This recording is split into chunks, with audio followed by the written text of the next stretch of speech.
نحمده نصلي ونسلم على رسوله النبي المكين الأمين الحنين الكريم الرؤوف الرحيم أما بعد فأعوذ بالله من الشيطان هي حتى مطلع الفجر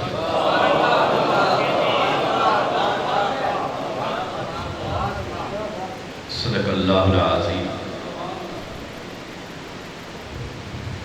قال النبی صلی اللہ علیہ وآلہ وسلم اللہم انی احبہما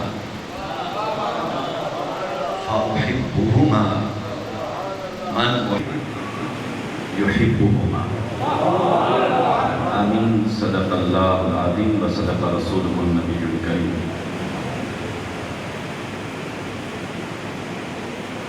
الحمدللہ تعالی اللہ تعالیٰ کے فضل و کرم اور اس کی توفیق، اس کی کرم نوازی اور آقا علیہ السلام کے نوے مبارک کے تصدق سے آج ہم سرزمین بنگالی شریف تاجدار بنگالی غوث زمان حضرت محمد عبداللہ شاہ ہمدانی رضی اللہ تعالی عنہ کی بارگاہ سے جاری فیوز و برکات کے عظیم خوبصورت چشم و چراغ آپ کے عظیم جگر بارے منظور نظر اور آپ کی پروردہ آغوش میرے انتہائی محسن مشفق ولی ابن ولی آل نبی اولاد علی پیکر اخلاص و محبت عجز و انکساری کی تابیدہ مثال، ہم سب کے دلوں کی دھڑکن، ہماری نگاہوں کا سکون، حضرت پیر سید محمد جابر علی شاہ ہمدانی صاحب، آپ کے برادر اکرم مکرم جناب، آپ بھی آل نبی اولاد علی اور اسی بارگاہ سے چشمہ خیز کے حقیقی علمبردار پیر سید عباس محمد شاہ ہمدانی صاحب، دیگر علماء کرام، سناخانان مصطفیٰ اور اس آج کی عظیم الشان محفل ذکر حسین کے عظیم خوبصورت سامعین اور اس بارگاہ سے تعلق رکھنے والے سالکین و سالکات، یوں تو آج دنیا بھر کے اندر شرق سے غرب تک شاید ہی کوئی خطہ ایسا بچا جہاں پر ذکر حسین کی منادی نہ ہو. ہر خطے میں مولا حسین پاک رضی اللہ تعالی عنہ کی یاد میں آج محبان تشریف فرما ہیں، مگر ہم پر آج کرم بالائے کرم یہ ہے کہ اللہ کا ہم اس بات پہ شکر ادا کرتے ہیں کہ باری لم یزل، سب سے پہلے تو تیرا یہ شکر کہ تو نے ہمیں ذکر حسین والوں میں شامل کر لیا، اور پھر شامل کر کے آج کا سب سے عظیم اور عظمت اور برکت والا دن، جو اس ذکر کا کلائمیکس سب سے عرفہ و اعلیٰ لمحہ اور گھڑی ہے، اس ذکر کو بھی گھر والوں کے ساتھ کرنے کی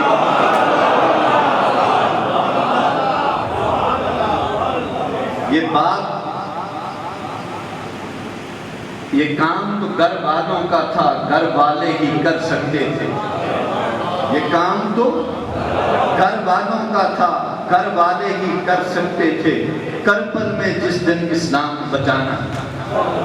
تو اس مختصر سی تمہید کے بعد میرے لیے شرف ہے کہ میں یہاں پر ایک حاضری کے لیے حاضر ہوں، اور یاد رکھو حاضری کے لیے ہمیشہ یہ دعا کرنی چاہیے کہ جب کبھی ہم حاضری لگائیں تو جہاں رجسٹر پہ نام لکھا ہوتا ہے اس میں ہمارا بھی پریزنٹ لکھ دیا جائے۔ یہ سب سے بڑا مقصد ہے دوستوں۔ اور ذکر حسین محبت اہل بیت، میں اکثر یہ عرض کیا کرتا ہوں کہ جتنی بھی تشنگی ہمیں جس بارگاہ سے ملی اور جس در کے ہم خیراتی ہیں، ان کا تو فرمانا ہی یہی ہے کہ میں جو کچھ ہوں سیدہ پاک کے ٹکڑوں پہ پلتا ہوں۔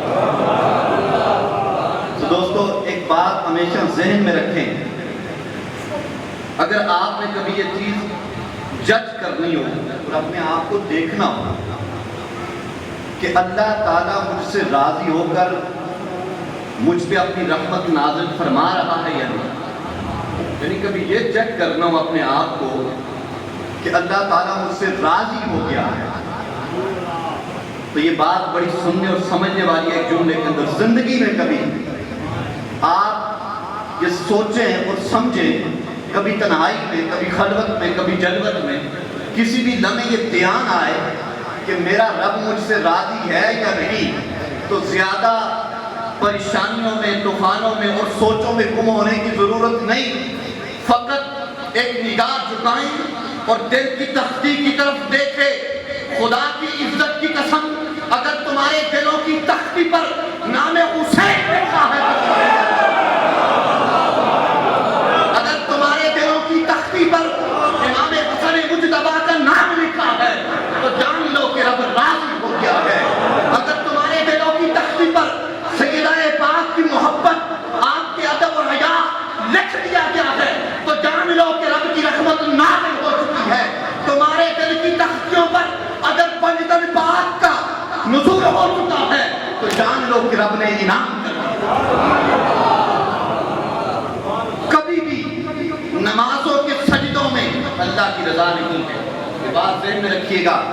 اگر نمازوں کے سجدوں میں رضا ہوتی تو 10 محرم کو ادھر نواسہ مصطفیٰ امامت کروا رہے تھے، ادھر بدبخت ابن سعد بھی اپنے لشکر کی امامت کرا رہا تھا۔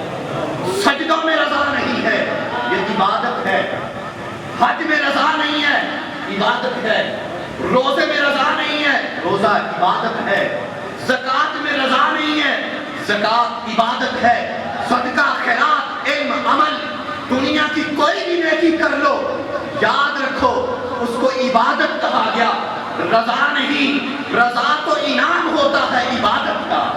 جو عبادت قبول ہو جائے، جو عبادت قبول ہو جائے، اس کے انعام کے طور پر اللہ جو برکات نصیب کرتا ہے اس کا نام رضا ہوتا ہے۔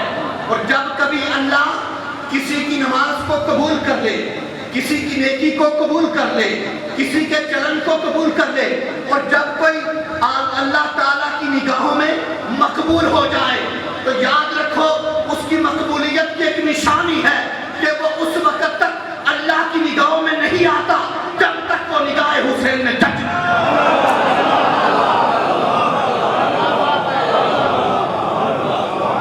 یہ نچوڑ ہے، لہذا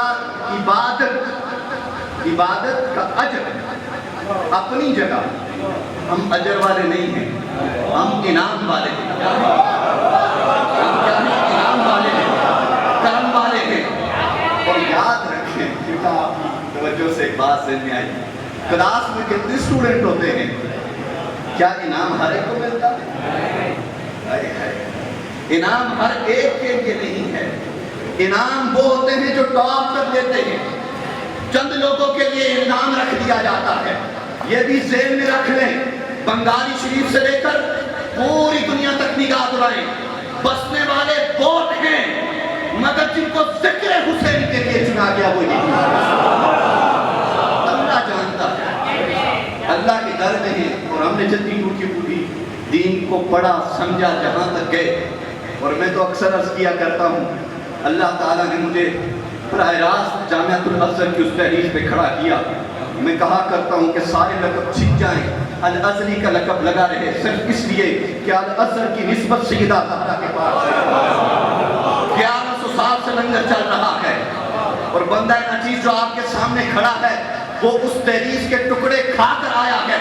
میں نے اپنی زندگی میں اس دوران 72 پیپر دیے، میرے رزلٹ کارڈ پہ آج بھی موجود ہے، کتنے 72 پیپر میں نے اپنے گریجویشن اور ماسٹر کے ملا کر، ایک پیپر بھی ایسا نہیں تھا امتحان میں بعد میں بیٹھ جاتا تھا، پہلے امام کی بارگاہ میں سجدہ ریزی ہوا کرتا، ہر پیپر کے لیے پہلے امام عالی مقام کی بارگاہ میں حاضری ہوتی تھی، پھر ادھر نکلتے تھے، اس لیے کہ ہم پڑھنے نہیں گئے تھے، ہم پڑھنے نہیں گئے تھے، علم بس کریو یار من بھٹو علف ہے درکار، ہم خیراتی بن کے گئے تھے، ہمیں علم کی ضرورت نہیں، نہ ہم علم کی تلاش میں نکلے تھے، علم تو اس در کی خیرات ہے، اس لیے کہ ہم نے جان رکھا تھا کہ ہم اس تحریز پر کھڑے ہیں کہ اگر ادب کا ایک لمحہ بھی گزر گیا انا مدینہ العلم علی جنباب۔ دوستو انتہائی مختصر میں کنکلوژ کر رہا ہوں تاکہ آپ کے ذہن میں رہے، اور آج جب ہم یہاں سے اٹھے ان چند لمحات میں الحمدللہ تعالی آپ جس بارگاہ میں بیٹھے ہیں مجھے اچھی طرح علم ہے، اور میں اس بارگاہ سے جب سے وابستہ ہوں، اور جب سے وہ کہتے ہیں نا محبت کی نہیں جاتی ہو جاتی، محبت کی نہیں جاتی، پہلی بار جب آپ کے ساتھ شرف زیارت ہوا برطانیہ میں، تو آج آپ کی نظر ایک شیئر کرتے حضور، جب کبھی لندن میں اترے تو بڑے بادل ہوتے ہیں گہرے قسم کے، اور بڑی دیر تک جہاز منڈلاتا رہتا ہے، اور بڑی دیر کے بعد پھر وہ بادل نکلتے ہیں بڑے سیاہ گھنے بادل، ان سے نکل کے پھر جہاز لینڈ ہوتا ہے اور اپنی سلسلہ شروع ہوتا ہے۔ آپ کی نظریں قرض کرنے لگا، آج موقع مل گیا تو ہم بھی کھل کے بہت، کبھی کبھی محبت کا اظہار ملتا ہے، آ جائیں تو کھل کے بات کر دیتے ہیں۔ حضور عرض یہ ہے کہ گہرے بادلوں سے نکل آئے، آپ خدمت میں عرض ہے، گہرے بادلوں سے نکل آئے ہو، حقیقت یہ حضور کہ سیدھا دل میں اتر آئے ہو۔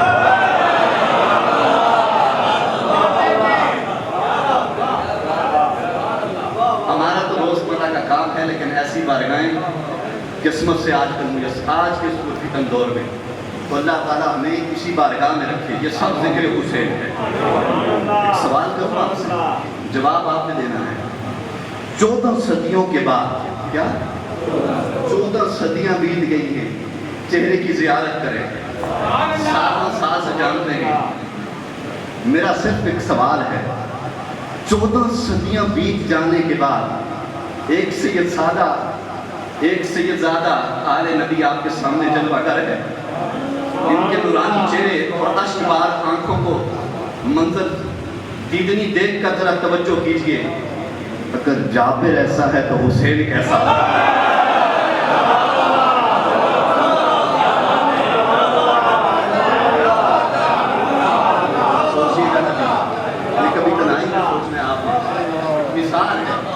اور یہ وہ اللہ کا کرم ہے ہم پر کہ ہم پریکٹیکلی وہ شہنشاہی حقیقت وہ نواز رسول صلی اللہ علیہ وسلم کی آج سامنے، کیا وہ منظر آپ نے نہیں قرآن میں پڑھا؟ بار بار میں اتر چاہتا ہوں جو بات کرنا چاہ رہا ہوں، کیا آقا علیہ السلام نے مبارک کے موقع پر چہرے نہیں پیش کیے تھے؟ نہیں پیش کیے تھے؟ قرآن بھی اس طرف رکھا، آقا سے بہتر کون قرآن کی دلیل دینے والا تھا؟ مگر جب مبارک کا چیلنج کیا، 6666 آیتیں ایک طرف رکھی آقا نے، اس مبارک کے لیے اگر پیش کیا تو اپنے حسین کو پیش کیا، اس مبارک کے لیے پیش کیا تو اپنے حسن کو پیش کیا، اس مبارک کو پیش کیا تو اپنے جگر کے ٹکڑے بھی تم منی سیدہ کائنات کو پیش کر دے، فرمایا آ سامنے اگر ہے آپ کی جرت تو بول کر۔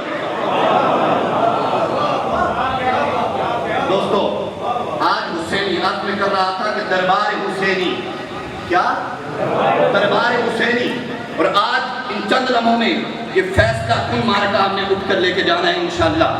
اور جس طرح کربلا کی سرزمین پر امام عالی مقام نے 10 محرم کے اس منظر کے اندر جو کائنات نے دیکھا، اپنی جانوں کا نذرانہ دے کر یزید کے تخت میں آخری کیل گاڑ کر آپ نے ہمیشہ کے لیے یزیدیت کا کلا کما کر کے رہتی دنیا تک اسلام کا پرچم بلند کیا، اسلام کا جھنڈا بلند کیا، اسلام کے اقدار کو پھر سے زندہ کیا اور احیاء اسلام کا ایسا پرچم بلند کیا کہ رہتی دنیا تک نواز رسول صلی اللہ علیہ وسلم نے فرمایا کہ لوگوں میں اپنا سب کچھ تن من دن قربان کرنے جا رہا ہوں۔ آج شاہ سوار مصطفیٰ کربلا میں کھڑا ہے اور یہ صدا لگا رہا ہے، آج زینب کے خیمے جلتے ہیں تو جل جائے، آج ننھی سکینہ یتیم ہوتی ہے تو ہو جائے، آج ننھا علی اصغر شہید ہوتا ہے تو ہو جائے، آج عباس کے بازو کرتے ہیں تو کٹ جائے، آج اون محمد قربان ہوتے ہیں تو ہو جائے، آج نواسہ مصطفیٰ کا سر انور نیزے کی نوک پر چڑھتا ہے تو چڑھ جائے، مگر یاد رکھنا یہ وہ پرچم بلند ہو رہا ہے جو کپڑے کا نہیں، یہ سر حسین سے بلند ہو چکا ہے، اب قیامت تک اس کو کوئی جھکا نہیں۔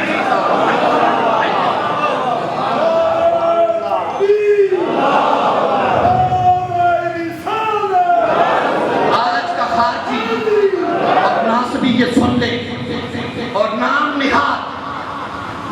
نہاد یزید پلیت ملعون کافر، یزید ملعون پلیت کافر کی وکالت کرنے والے خارجیوں سن لو، اگر تمہیں آج 14 صدیوں کے بعد اپنا عقیدہ بدلنا پڑ گیا، ہم تمہاری مجبوریوں سے واقف ہیں اور تمہاری اور کوئی مجبوری نہیں، جب بے ادبی ہو جائے تو نعمت چھین لی جاتی ہے۔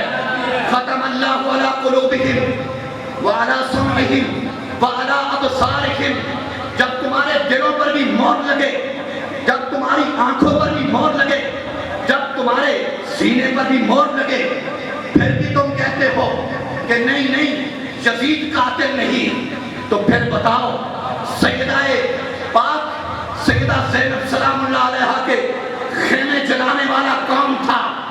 آج ننھی سکینہ تم سے سوال کرتی ہے کہ بتاؤ ہمارے پاؤں میں بیڑیاں باندھنے والا کون تھا؟ آج تم سے حضرت صفیہ سوال کرتی ہے کہ ہمارے اوپر ظلم ڈالنے والا کون تھا؟ آج تجھ سے ریگزار کربلا سے یہ سیدہ پاک سیدہ فاطمہ الزہرا سلام اللہ علیہا بکھرا ہوا دیوان یہ سوال کر رہا ہے، اس کربلا کا ذرہ ذرہ کہ اس میدان کے اندر خانوادہ رسول کے معصوم جسد خاکی کو اپنے گھوڑوں کی پاؤں کے نیچے روندنے والا کون تھا؟ آج تمہیں یہ فیصلہ کر کے بتانا ہوگا، اپنی دلیلیں ایک طرف رکھنی ہوگی، اور محمد کی شہادت کا ذمہ دار کون تھا؟ میں تم سے سوال کرتا ہوں، حضرت عقیل کی شہادت کا ذمہ دار کون تھا؟ حضرت امام عالی مقام کے سر انور کو تن سے جدا کر کے، وہ سر انور جس کو آقا علیہ السلام بوسہ دیا کرتے تھے، وہ تم سے سوال کرتے خارجیوں، یہ سینہ آج آپ سے پوچھ رہا ہے، وہ زبان مصطفیٰ جو چوسی جا رہی تھی اس سے آئی صدا آ رہی ہے کہ خارجیوں کی وکالت کرنے والوں، یزید کے ایمان کی حفاظت کرنے والوں، تمہیں یزید کے ایمان کی فکر ہے، حسین کے جان کی فکر نہیں۔ تمہیں بتانا ہوگا کہ پھر یزید کے دربار تک بے آب و گیا صحرا میں اس لٹے پھٹے قافلے کو سفر کرانا کر دمشق کے بازاروں میں ردائیں چھیننے والا کون تھا؟ تمہیں بتانا ہوگا ملعون تخت کے اوپر بیٹھا ہوا وہ بدبخت جب امام عالی مقام کے دندان مبارک کو چھڑی لگا رہا تھا، راکب دوش مصطفیٰ پر ظلم ڈائے رہا تھے، میں پوچھتا ہوں تم کبوتر کی طرح اپنی آنکھوں کو بند نہ کرو۔ آج حسین کا ادنا سا، حسین کے غلاموں کا غلام اور ان کے غلاموں سے نسبت رکھنے والا ڈنکے کی چوٹ پر آپ سے سوال کرتا ہے، اگر تمہارے پاس دلیلیں ختم ہیں جو ہیں ہی نہیں سرے سے، تمہاری زبان گتی سے کھینچ کر باہر نکال دی جائے، جب تم یزید کی وکالت کرتے ہو تو تمہیں ہمیں بتانا ہوگا۔ آج سرزمین مدینہ کی پاکیزہ گلیاں تم سے سوال کرتی ہے جن پر آقا علیہ السلام خرام ناز فرمایا کرتے تھے، وہ کون تھا جس نے 3 دن راتوں کے لیے